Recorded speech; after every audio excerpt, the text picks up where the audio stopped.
What's going on, keepers? I'm Kane and this is Noodle, and today we're going to be doing some cleaning. We're going to show off a new animal. As always, we've got some updates, so stay tuned and see what we got going on today.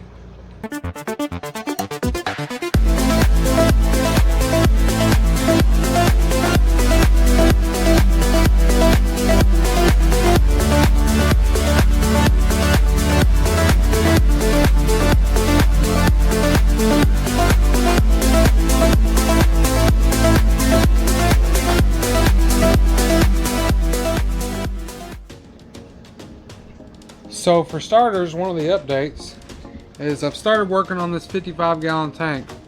I didn't do a setup on it because honestly, I just used a bunch of plants and things I already had. So I didn't feel like I really got to scape it. I felt like I just put it together with used material. But regardless, I think it looks pretty good. So I'm still having a hard time deciding if I want to go with the guppies in here or the electric blue Aquarium. The guppies would look beautiful and it would do justice to the plants, but the electric blue Aquarium definitely need a bigger tank. At the same time, I know as they get bigger, they'll probably just rip and tear at plants. But I don't know.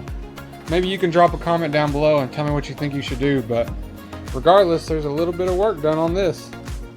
One thing I'm always dreading is cleaning these filters of this big tank. And I don't do it very often, if I'm being honest. Maybe 2 to 3 times a year. FX6s are great because you can leave them for a long time without cleaning. But FX6s are terrible because when you do clean them, man, it's a job. But today we're going to go ahead and pull those out and get on that. Alright, like I said, it's sweet because you can neglect these. At the same time, it's always something I dread cleaning it because it's always pretty gross. So let's take a look at this thing and see how bad the damage is.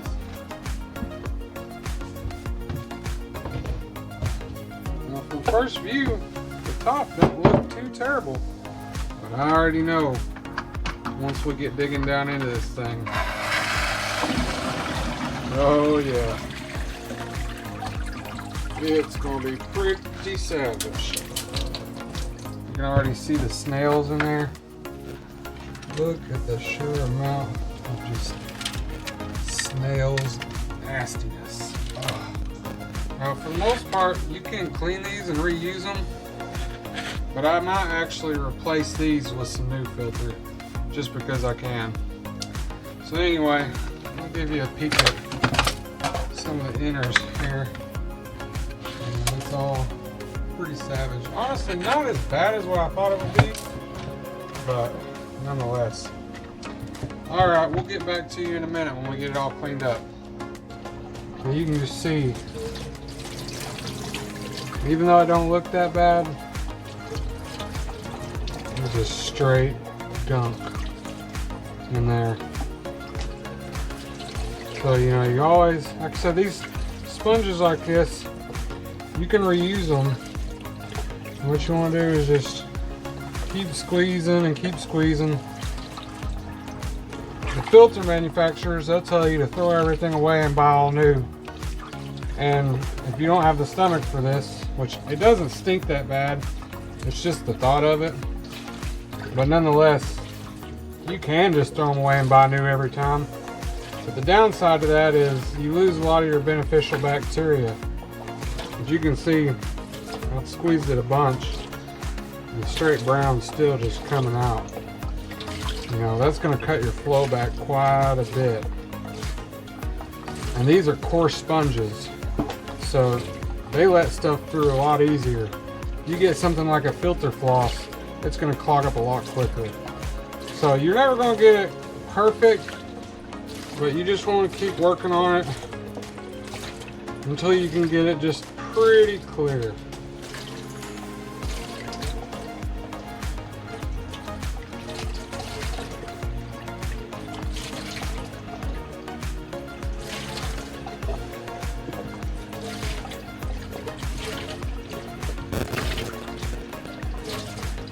That right there is probably as close to as good as I'm gonna get it. That's not too bad. So you can see, even though it didn't look that bad before, once you start taking it apart, it starts getting pretty gruesome. So this stuff, I'm just going to give it a kind of a light rinse. Really ought to have a bigger strainer here. This is what I got to work with at the moment. And like I said before, you got to be careful about overwashing your media, because you'll kill your beneficial bacteria. But in my case, I've got a really deep substrate in that tank and it's been going for a long time. So it's not something I'm necessarily worried about. But if it's a newer tank, it's something that you should be. Alright, so here's what we got going on here. So we went with a couple of the older sponges just because it's a little bit more of a not coarse. This newer that we've got is a coarser grain, so it'll let more through. So I figured I'd have something just a little bit tighter at the top to knock stuff out. Plus, this was the newer of the two filters, so these sponges weren't quite as old. And what we used is this pad right here. So I just kind of cut my own strips and made them. This is a pond filter pad, that's why it's so coarse, so it can let more through, especially since I'm not cleaning it as often. And if you cut your own, it'll save you half to 2/3 of the money. But anyway, we'll get this put back together and then we'll go get the other one. Alright, we've got the second filter out here. We're going to pop it open and take a look at it. Before that, we're going to show you our new animal that we got. Alright guys, well, I'm super pumped. We're back at it again. We got another snake off Morph Market. And this will be our first potential pairing that we have lined up for this year. Can't wait for you to see it. So this is going to be our first breeder female. It's got some stickers and cards here. Big shout out to Ectothermic Dungeon. That's who I got this snake off of. It's got an awesome logo. That's a super sweet sticker. Let's unpack her here. This is a big girl. She's just shy of 2,500 grams. About a 5-pound snake. I'm just ecstatic to get her.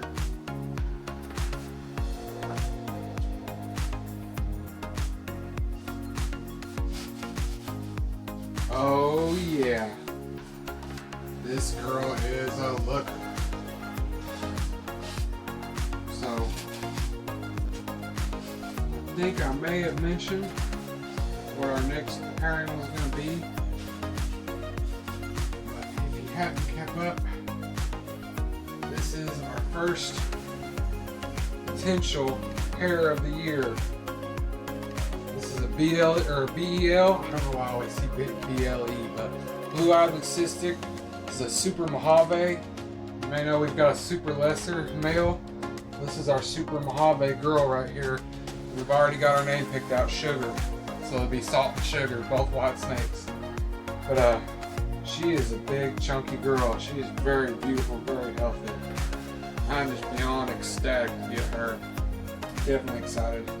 Big shout out again to Ectothermic Dungeon. Did a great job getting her to me and she looks beautiful. So with that, we'll go ahead and put her in her tub over here. We've already got one ready for her. This girl is nice. So just keep your eye on the channel, guys. Like I said, we're going to keep getting more. Hopefully keep working on some more projects and get some more beautiful girls like this in. Alright, now I'm expecting this one to be a lot worse because originally when I first got this tank, I ran it on one filter and it was this one. So it's a lot older than the other one and it's still using the original sponges. So we'll go ahead and open this one up and see how bad it is.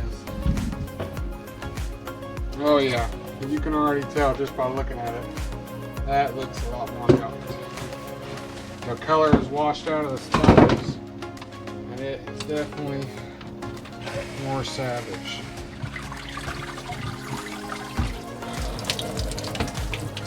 First off, you can just see that it's caked right there on the top. And then we didn't show you on the last one, but you can look at that, it's just straight brown. But no need in going through all this again, so we're gonna get this one cleaned up and then we'll get back to you. Alright, 2 more quick tips here.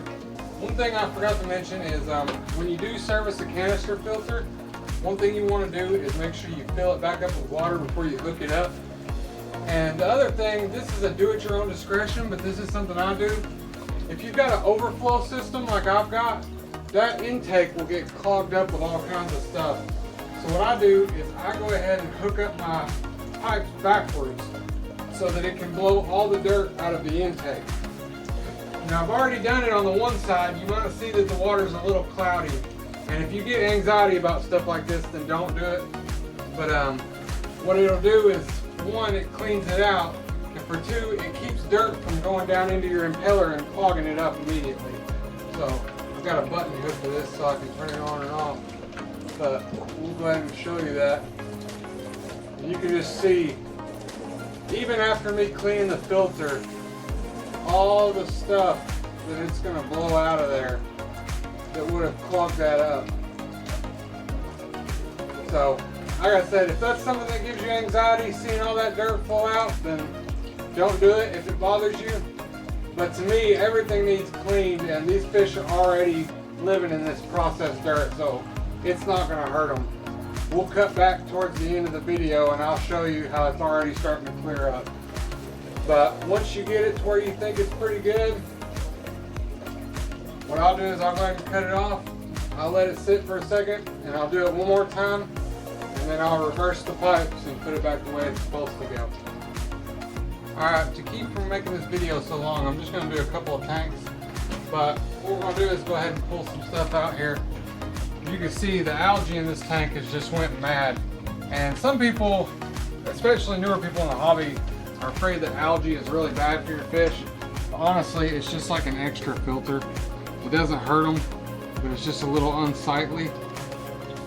And I myself don't really mind it because I know it's good for fry and it's good for filtration. It's a food. It serves a lot of purposes. It'll really cut down on your nitrates and ammonia, but even this is a little bit excessive. So what we're going to do is just work on getting some of this out of here.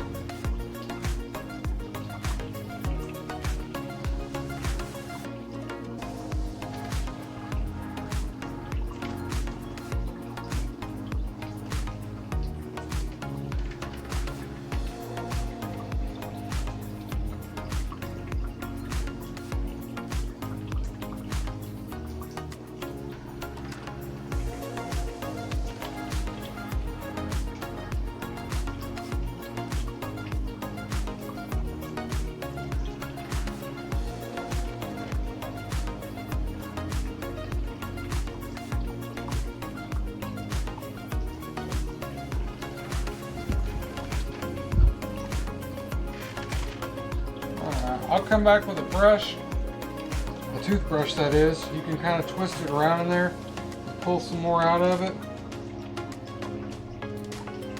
and work out a little more, but for now you kind of get the point. This is just another thing that I have to go through and do every so often. Alright, and as the last part here, like I said, I don't want to make this too long, so you kind of get the idea. Pull algae, scrub tanks, remove excess plants. But another thing I'm dealing with here, that a lot of us deal with, that I really hate, but you know, once you get it, it's kind of hard to get rid of, is duckweed. I know we all know what duckweed is. I'm going to get a big scoop out of all these tanks right here, show you just how much of this crap I'm dealing with. Look at that. That is just straight glob of duckweed. One good thing is, I don't know how you feel about goldfish. One great thing about goldfish is they are a duckweed disposal. This whole tank is getting clouded right now with duckweed.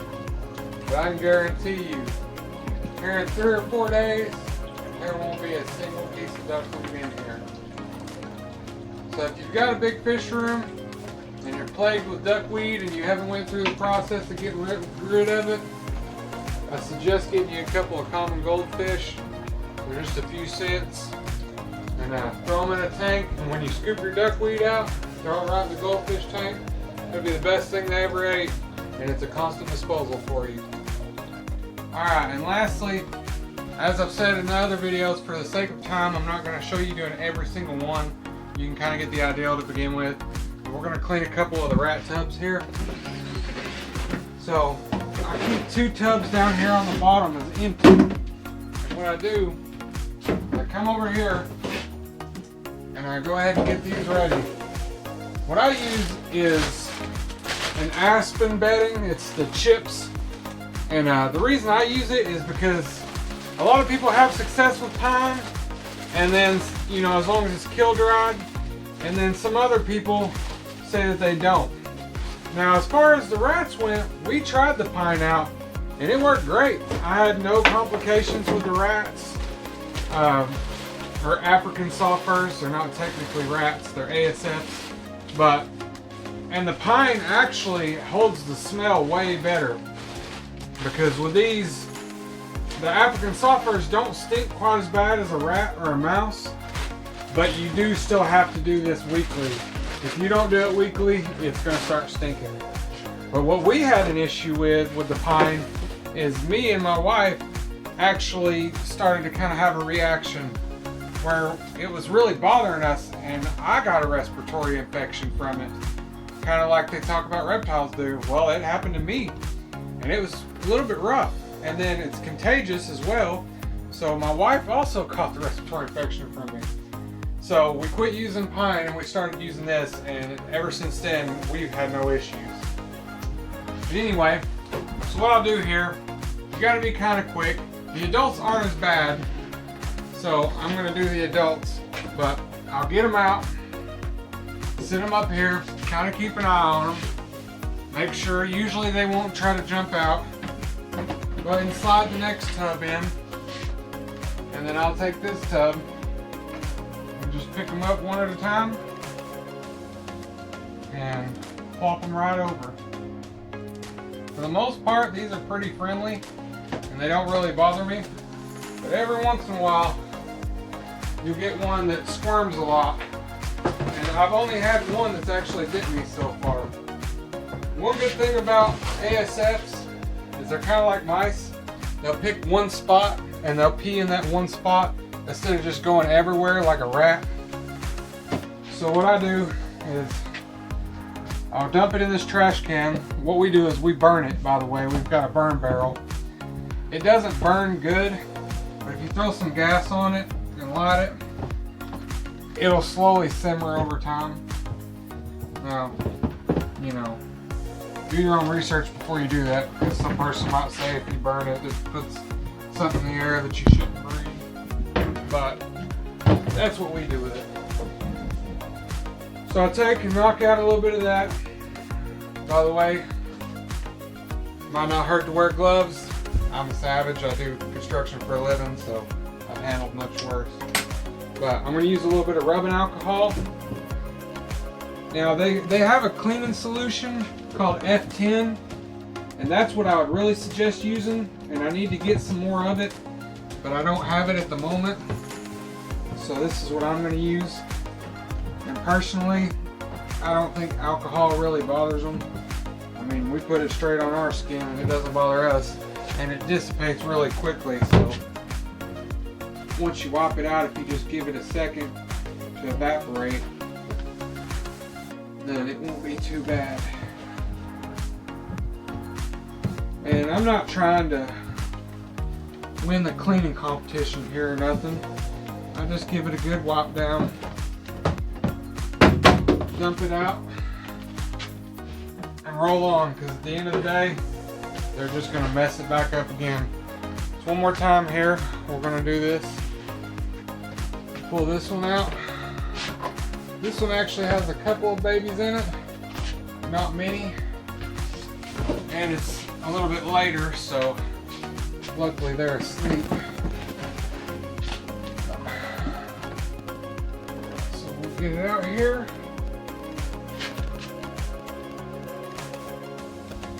Flip them over one at a time. There's some of those babies right there.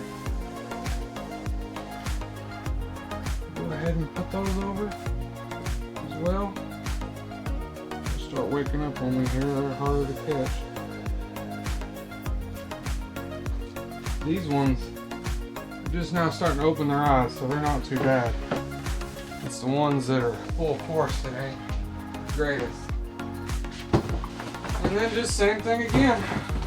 Dump it out, clean it, and repeat the cycle. The only ones I'm not going to do on camera is the babies like these, because they will make a jump for it. And I want to make sure to do my due diligence and not letting them get loose. So we won't be doing that one on camera. But this is just another thing that we have to clean and keep up with here. Alright everyone, well I appreciate you watching. And as I'd said before, you can kind of see the big tank over there. It's already starting to clear back up. But there's a look into some of the work that we do around here. Of course, that's just a small glimpse, and maybe we'll do a longer video another day. But as always, I appreciate you watching. Remember, your hobby can bring you joy, but Jesus will give you peace. I'll see you in the next one.